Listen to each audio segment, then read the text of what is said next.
আমি আপনার 3টি প্রশ্নের উত্তর দেব, দেখা যাক আজকে আপনি ইসলাম গ্রহণ করেন কিনা।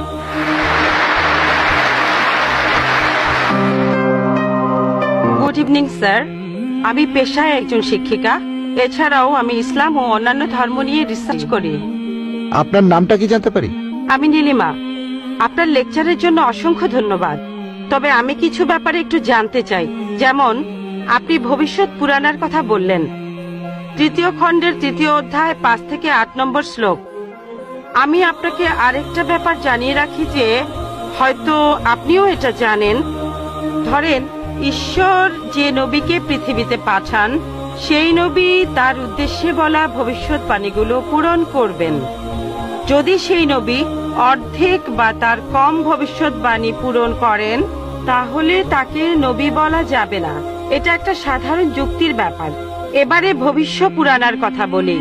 আপনি সেই ম্লেচ্ছ নেতার কথা বললেন আর বললেন তিনি নবী মোহাম্মদ ছাড়া আর কেউ নন। আচ্ছা, আমি আপনার কথার প্রথম অংশটা মেনে নিচ্ছি, কিন্তু পরের অংশটা আপনি ব্যাখ্যা করে বলেননি। এখন আপনাকে বলি, ম্লেচ্ছ একটা সংস্কৃত শব্দ, আর সংস্কৃত ডিকশনারি অনুযায়ী ম্লেচ্ছ শব্দটার অর্থ অনার্য অথবা পাপী অথবা খারাপ লোক। ম্লেচ্ছ শব্দটার এই 3টা অর্থ হয়। তাহলে কি বলা যায় মোহাম্মদ ছিল পাপী অথবা খারাপ লোক? আরেকটা ব্যাপার হলো, এই ভবিষ্যৎবাণীর দ্বিতীয় শর্তটা, সেটা হলো তিনি একটা মরুস্থলে জন্মাবেন। মরুস্থল এর অর্থ মৃতদের স্থান, কারণ মরু শব্দটা এসেছে সংস্কৃত মৃ থেকে, যার অর্থ মৃত্যু।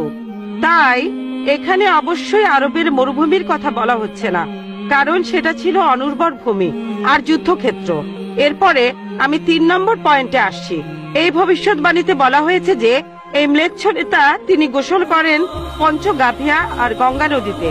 আর এটা আমরা সবাই জানি যে গঙ্গা নদী, এই নদীটা আরবে নয়, গঙ্গা নদী রয়েছে ইন্ডিয়ায়।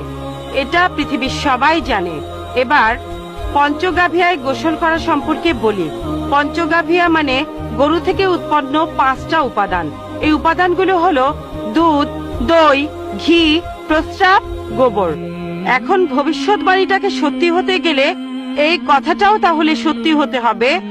আপনি কি আমাকে পবিত্র কোরআনের এমন কোন আয়াত দেখাতে পারেন যেখানে বলা আছে যে মোহাম্মদ গোসল করেছিল গঙ্গার জলে বা সেই 5টা উপাদান দিয়ে, অর্থাৎ দুধ, দই, ঘি, প্রস্রাব আর গোবর?